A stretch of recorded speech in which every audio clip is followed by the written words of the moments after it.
a LitHub Radio podcast.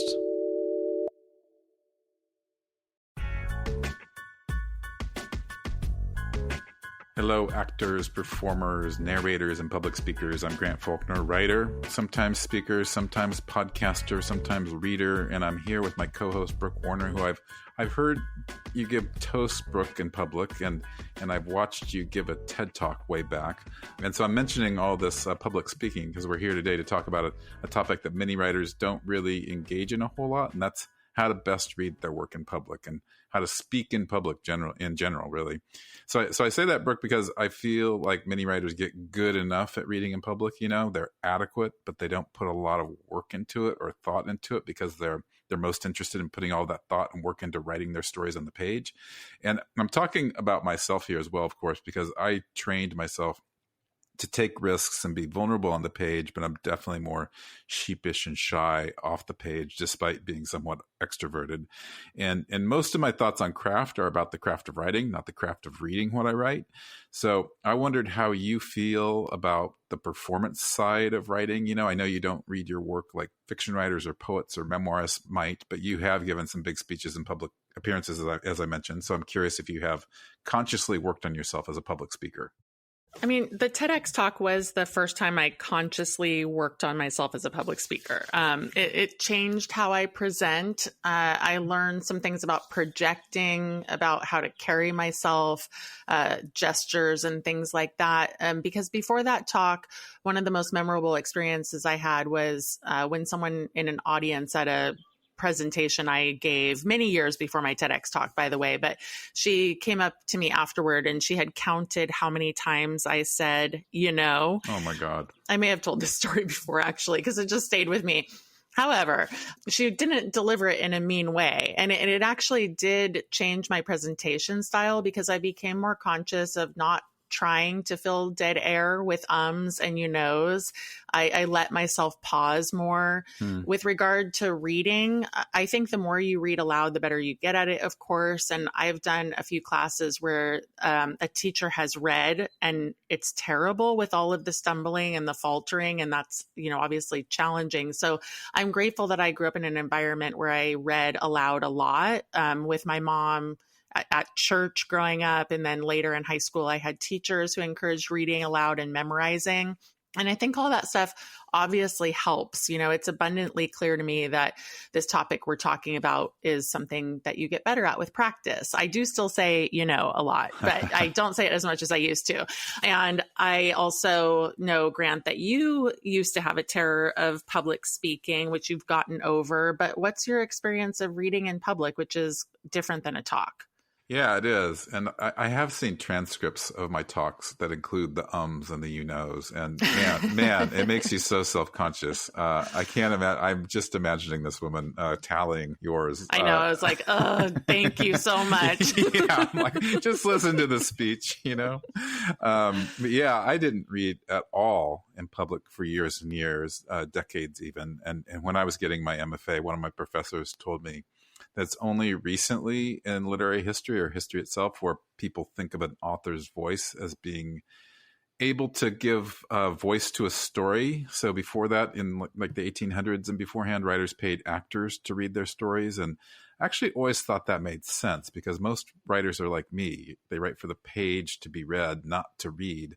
And I had to grow out of that and read in public, though. And I remember just being overwhelmingly nervous to start. I had these quiet, intimate stories that didn't really play that well on the public stage. And as a result, I even, after reading for I don't know, a few years, I decided to write a story just to be read in public, you know, a story that was somewhat raucous and funny and maybe a little bit loud so that I could read it in a bar. But that only got me so far as a reader. I think I'm a typical writer in my reading abilities. You know, I've gotten good enough or confident enough to be an adequate reader, but not a truly good reader. And that's because once I became adequate, I didn't go any further. You know, I try to get by and I don't really know how to do better than that. Well, so Grant, I know that you met Jorah LaFleur, our guest today, at a writers conference, and she does classes for writers in how to read, meaning reading your work. And she's also a spoken word poet and performer herself, and she gave you a couple of coaching sessions over Zoom. So are you transformed as a speaker now? I am somewhat transformed, especially in the sense of of having an epiphany of sorts. And my epiphany is that all writers who are going to be promoting their work and putting it in public, they need to pay attention to the craft of reading in public, and we can't hide from it. We shouldn't just go up to the mic and do an adequate job.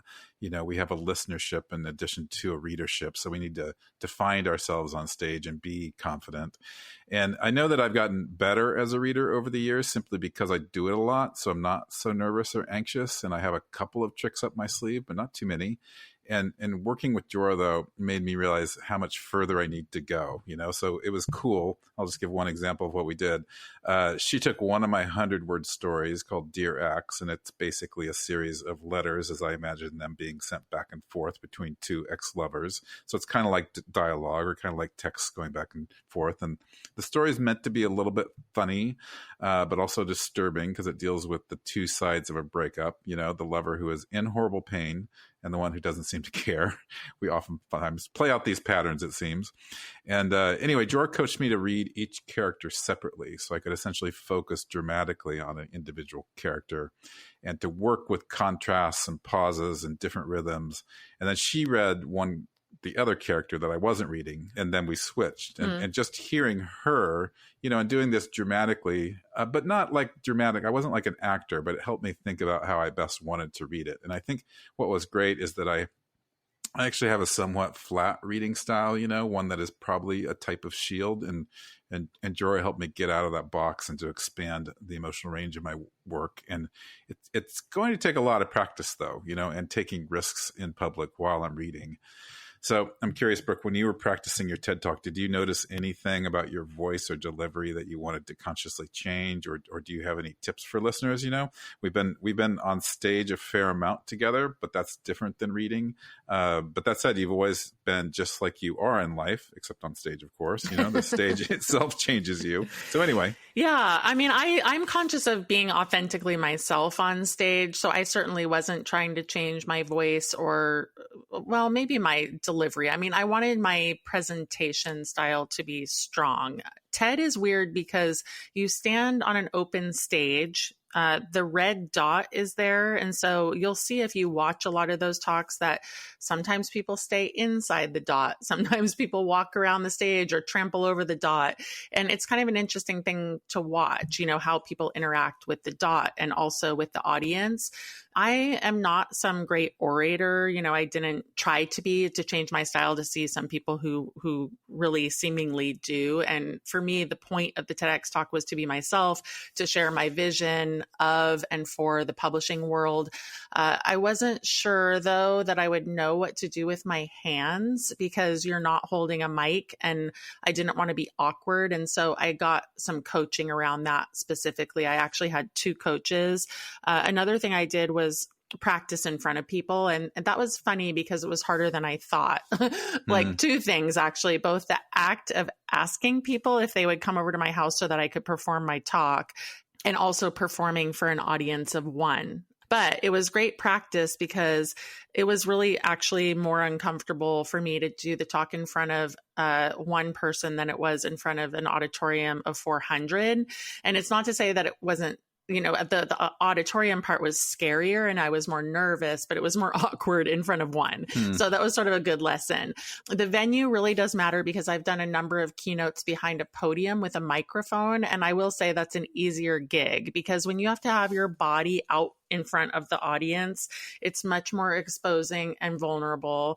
And so for my TEDx talk, I practiced the power pose. If anyone has not seen this fabulous TED Talk by Amy Cuddy, it's called Your Body Language May Shape Who You Are. I watched it multiple times. And so I was doing my power poses along with the other presenters in the green room ahead of time. And it was super great. Like for us, it was very bonding and empowering. And I do believe it helped. Well, in addition to my literal 100 hours of practice. I'm amazed that you practiced that much, Brooke. It shows in the talk, though, which was really great. And I'm thinking of my own tips I can impart. And this might sound silly, but one of my favorite rules of reading and public speaking comes from the great John Wayne. I'm saying that a little bit facetiously, but he said acting was simple. You just had to speak slowly. And I think we all tend to speed up in front of crowds. It's just one of those things we do unconsciously, even when you need to do the opposite. And I find it really hard to listen to readings and track a story unless the author reads it slowly. You know, it's really hard to listen to everything and really piece complex things together. And I should note that Jorah gave me a really interesting homework. She had me record myself reading a piece and then listening to it. And I have to say, this reinforced my need to slow down and vary my cadence. My story on the recording sounded different than it did in my head while I was reading it. And I figured out that I need to enunciate more as well. So, maybe I should invite listeners to send in their tips to me on Right Minded as well. Am I enunciating right? That's good advice for sure, Grant. And yes, you are enunciating better. I think I've noticed. Better. Okay. And also, I think I listen to you and me more than you listen to you and me, because I know you listen to some of our episodes, but I will share with listeners, in case you don't all know, that I am actually the one tasked with listening to all of the recordings each week and then sending any edits that we have to Jeremy. And so I note for sure that I talk too fast sometimes. But I will say we're lucky with the podcast because Jeremy makes us sound so good. Like, he cleans up our transitions and makes us sound like real pros. But I can remember a time early in my career when I hated the sound of my voice. And that was just a silly thing. It was so needlessly self-critical. Now, I think just because I'm used to listening to myself, I'm ambivalent about my voice, which I think is a great place to be, given how much I listen to myself for the work that I do. On your voice, though, Grant, I'm not ambivalent. I think it's very unique. You have a bit of a staccato delivery that's not like too many other voices I encounter. So I always like listening to you. Well, thank you very much, Brooke. I feel the same way. And I like listening to Jorah LaFleur. You know, it's really interesting to listen to somebody who has been doing this like as a profession, focusing on the craft of performance and all the things that go into it. So can't wait to talk with her more. And I really advise all listeners to listen through this, because you'll learn a lot about how to read in public. So we'll be right back after this short break.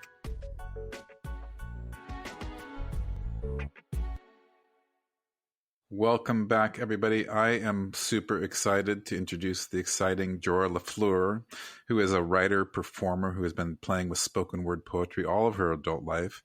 And along the way, she's built related skill sets such as emceeing concerts and festivals and variety shows and acting and interviewing and facilitating workshops. And while Jorah enjoys being an entertainer herself, a central theme in her artistic life has been acting as a container builder and advocate for artistic expression and community. So for over a decade, she ran the Eugene Poetry Slam, and for the last 8 years, she's been working for the small but mighty literary nonprofit Word Crafters in Eugene. That's where I met Jorah, and she's a teaching artist there and Writers in the Schools coordinator. And Jorah was recently voted Best Poet in Eugene Weekly, an honor that has reinforced her commitment to serving her community. Welcome, Jorah. Thank you so much. Yeah, thanks for joining us. And, you know, as I mentioned to Brooke in the show's introduction, I was just so taken by the way you worked with me to help me read my writing, my stories, because you really just kind of helped me understand what goes into being a good reader in public, you know, the craft elements and the attitude and then the practice too.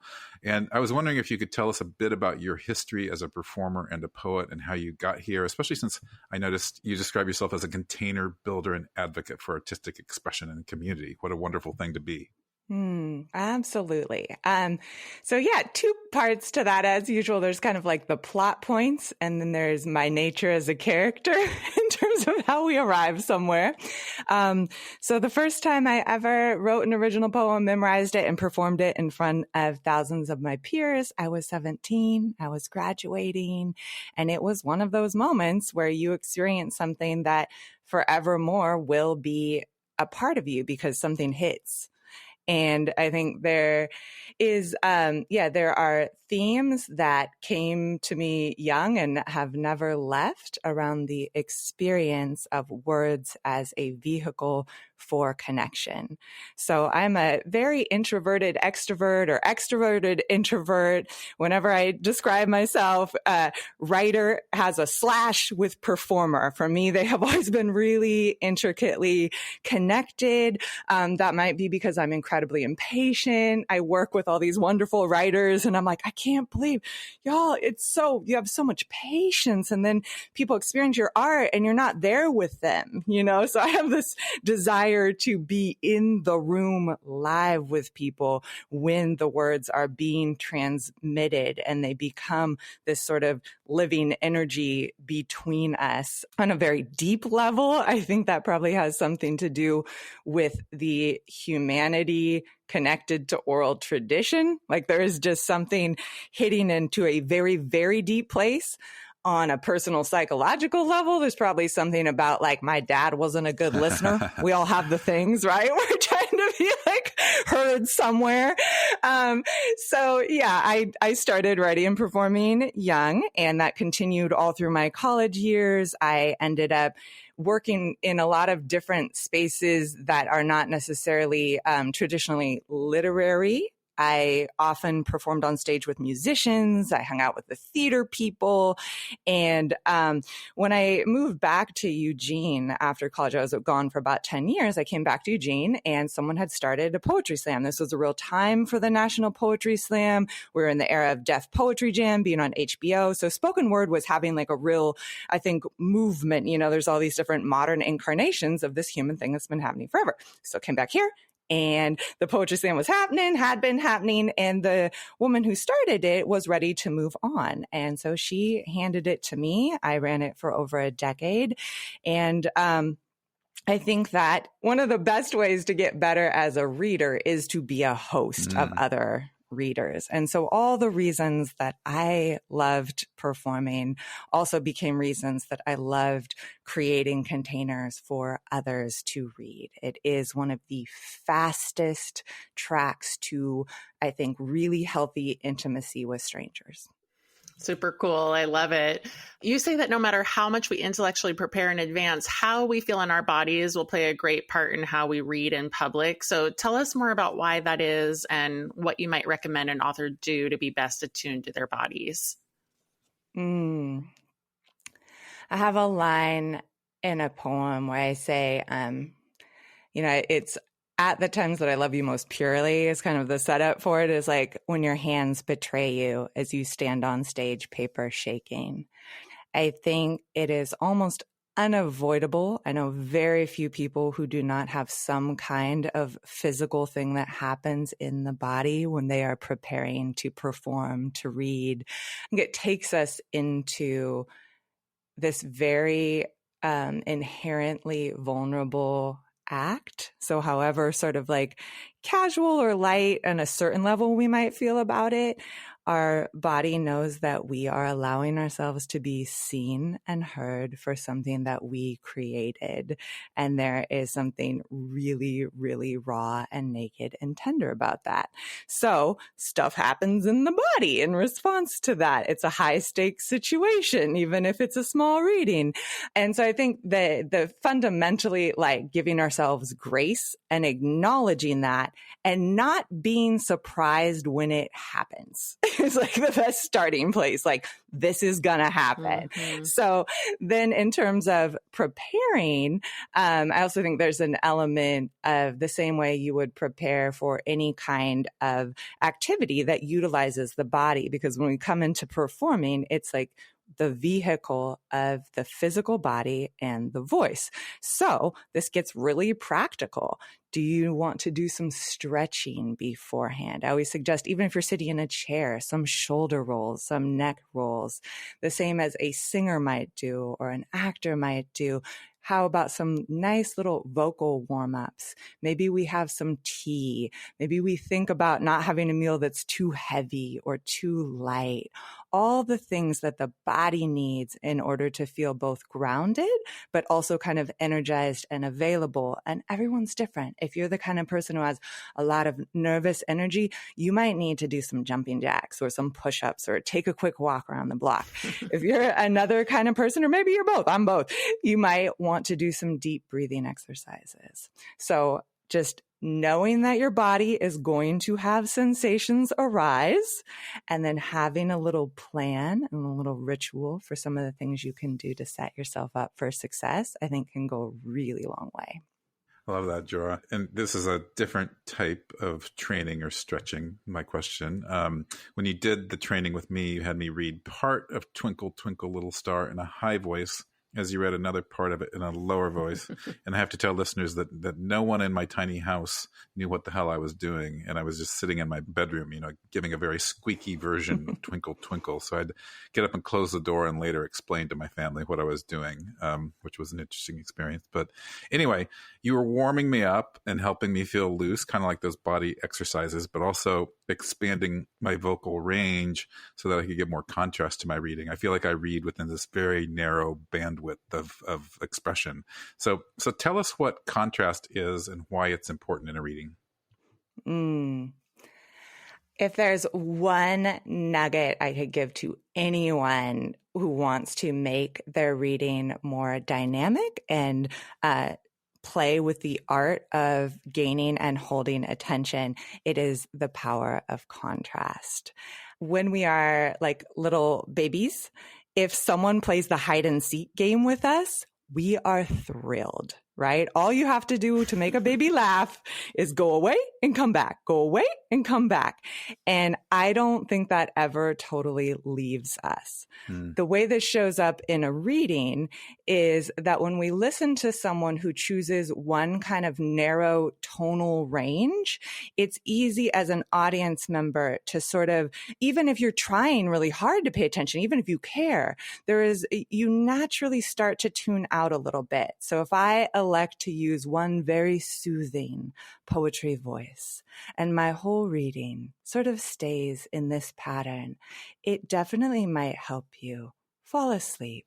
But it's not necessarily going to keep you engaged in the reading in the way it will that if I purposefully bring dynamic into the reading and I treat my piece like a river, and maybe some parts of the river move very, very swiftly, and I take us along like this, and that at other points I suddenly stop and become slow and invite you to come closer. If at some points I am loud, if at some points I am quiet, it will invite you to stay with me because you'll be surprised. You won't know what's coming next. And so there are ways we can, I think, work with our own writing when it comes to the art of reading, being very, very tactical. And in order to get there, we often have to really play. So the exercise that you're describing, Grant, I have people play with writing that is not their own, writing that is simple, writing that is silly, so that we can, without getting all attached to the meaning of our words and who we are and if it's good, none of that. Let's just literally play with what our voice can do. And once we expand our range a little bit, then when we come back to our own work, we come back with an expanded potential. I love that. This is such important stuff for authors and writers to be thinking about. I just think it's such a great topic. And one of the other things that a lot of readers struggle with is whether to make eye contact with the audience and what that involves. So how do you decide how much eye contact to make and when? And then how can you avoid losing your place if you do that? I would love to start with a total reframe on the idea of eye contact, which is how we usually think at it at a reading. Perfect. When I think about eye contact, like in a conversation, I think about really taking the other person in, paying attention to them, reading the other person and allowing that to be part of the whole experience. If I'm performing to a room, I feel responsible for the entire room at once.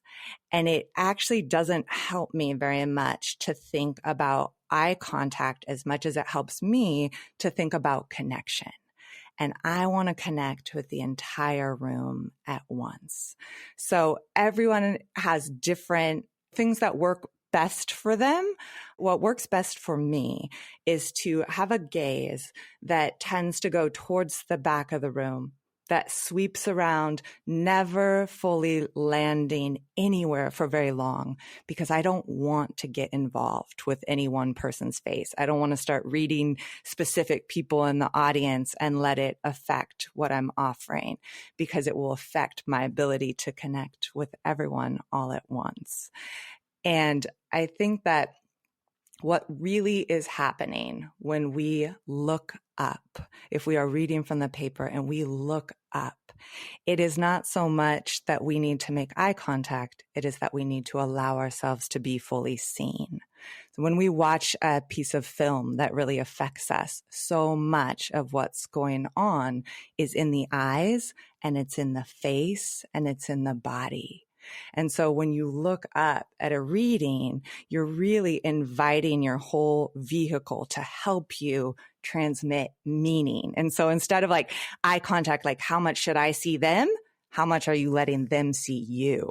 And that's scarier and I think more true.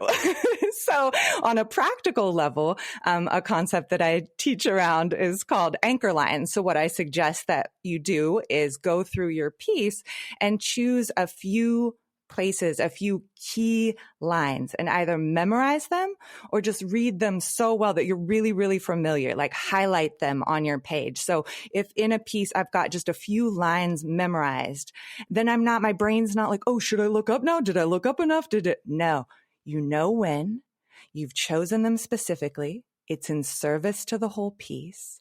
And when that line comes, you can lift your face to the audience and you can deliver it directly to them and then come back to your piece without feeling lost. Well, Jorah, I'm going to ask you a question that goes from the start of the reading. And, usually a writer, author is like sitting in their seat, like in the front row, and somebody reads their bio and the author gets uncomfortable. And then they have to stand up and perform. And when we first met, you mentioned that some authors have trouble even adjusting the mic to a comfortable level or even touching the mic. And I have to say that's such a crucial thing. When my mic isn't at the right height, when I don't take time to make sure of that, it just bugs me throughout the reading. So when you worked with me, you talked about a reader coming up with an operant metaphor, as you called it. So tell me how that can affect your sense of yourself as an author and reader on stage, and maybe empower you to adjust the mic and more. To start with, I would love to give every person who ever gives a reading with a microphone a permission slip that will never expire to touch the microphone. You are very much allowed to adjust the microphone. And if you are at a reading where there's a facilitator, a host, anything like that, and you're not comfortable adjusting the mic, ask them. Take the time and just say, hey, could you please help me adjust the mic? Or mess with it yourself. It is so okay. It is a painful thing to watch or experience when someone spends their whole reading, for example, kind of hunched over because they need to come down to the mic. And now our body is doing the exact opposite of what we would probably like it to be doing, which is to be full chested and open and comfortable. So number one, be your own stage manager. That's my first operant metaphor for you. Be your own stage manager, or ask the stage manager to come and get you right with the equipment. The secondary way I'll answer that around the concept of an operant metaphor, which we could also just think of as having kind of an inner archetype or a seed of imagination that you carry with you when you come on stage, is that I think it can be helpful to step into a place to read from. So all of this kind of comes back into the realm of having a plan, of having some things you have decided beforehand, rather than kind of just like hurling yourself on stage and hoping it works out, right? So when I host an event, sometimes I am a ringmaster. Sometimes I am a tour guide. Sometimes when I read a poem, I am a witch casting a spell. Sometimes I might need to be a redwood tree to remind myself to stay planted and still. Especially if you are, minded in this way, which many folks who write are, having a metaphorical sense of yourself that helps you be maybe a little bit larger than who you are, or to access exactly the part of yourself that you want to access, can have some really helpful and interesting consequences. That's so great. I think one key thing that holds authors back when reading is like how performative or dramatic to be. And we don't expect authors to be actors, of course, but they're the conduit for the story. And so they do need to embody it.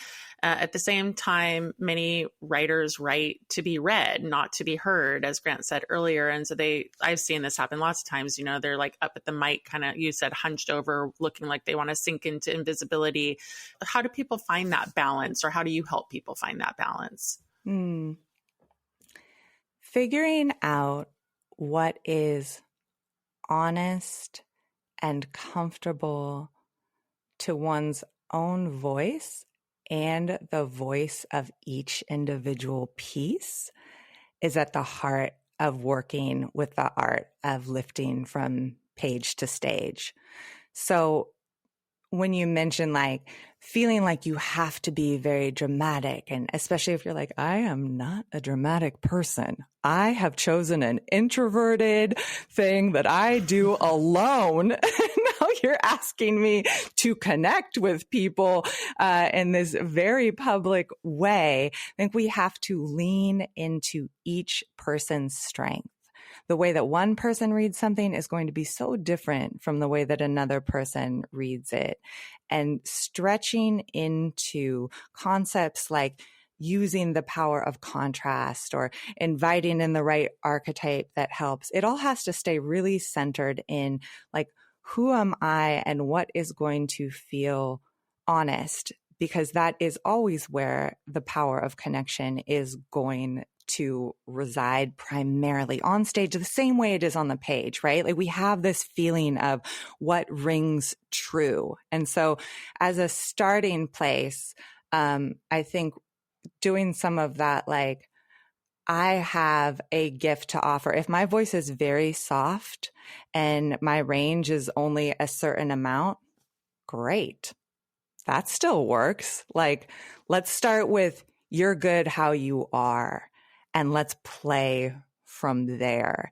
Because just as in the world of acting, watching someone try to kind of like parrot or mimic or, you know, mime in some big way, become very farcical in the drama of the way that they act, it feels like acting, right? Rather than what I think a lot of actors aim for, which is like truth under imaginary circumstances. So it's a little bit of a, you know, there's practical ways to get at that. But I actually think what you're speaking to is one of the things that is hardest to put into language, that is sort of comes towards the level of mastery of this art, and also lies at the heart of it is like, what's honest? Well, Jorah, in closing, I'm curious if you have any final tips or observations that you didn't get a chance to mention. You know, how can we all become Jorah LaFleur? And if you want, I love how you do the, what's it called? The poet voice. I just think we got to put that on the table, address it. Yeah, I guess just to kind of keep rolling on the concept of honesty, I think unintentionally, we often have kind of like an archetype that we have not named or acknowledged. And so if we talk in a certain way off stage and then we come on stage to read a poem, all of a sudden there's like this other person shows up sometimes, right? I see this in particularly in poetic kind of more literary settings, right? Where you're just like, hey, we were just having like a very dynamic conversation. You seemed very present, very real. And then you got on stage and all of a sudden you turned into this person who only speaks like this. And everything is so lilting. And so, and I'm like, wait a minute, like what happened? Where did you go? Right. So I think, to, you know, kind of keep harping on the point around using everything that you have as a person, everything that you are, all the messiness of your full range of experience gets to come to the table, should come to the table, can be played with. The fundamental assumption that I like to challenge that we often don't know that we have made is that just because we wrote something, we should know how to read it. These are two very different skills. No one who writes would expect that they just sit down to write and now it's amazing. everyone knows how much work goes into the editing, the refining, and the feedback loops, right? Folks, so all the accountability groups, all the critique groups, all of this goes into writing. Performing, even just the idea of reading your work aloud, is a similar skill set. So taking permission to treat it like a separate craft. Give yourself so much grace for not knowing how to do it. And then know that just like with writing, there's all kinds of tools and tactics that you can play with. You do not have to become an actor, but you can lean into letting yourself explore. And there are folks like me who will coach. There are open mics, the same way that we talk about, like, if you want to be a better writer, do a lot of reading. If you want to be a better reader, go do a lot of listening. Let yourself notice what works for other people. Try all this different stuff, try different ways to prepare, try different ideas you can hold. For me, I always need to say like a little bit of a invocation to the muses beforehand. I like to take my shoes off. I do all kinds of weird stuff that can help me. So, I just fundamentally start with, it's okay if this isn't something I have put a lot of time into working on yet. How fun to get to start from a new place with your own work that you have probably put years or many decades into developing. Thank you so much, Jorah. That was very inspiring. I'm going to keep practicing my reading and treating it as a separate craft from my writing. Thank you, Jorah. Such good advice. I love it. I can't wait to get this one out widely. We appreciate it. Thank you both so much. Talking about talking is one of my favorite things ever, and it's really an honor and a pleasure to get to chat with y'all. We'll be right back with today's Substackin'.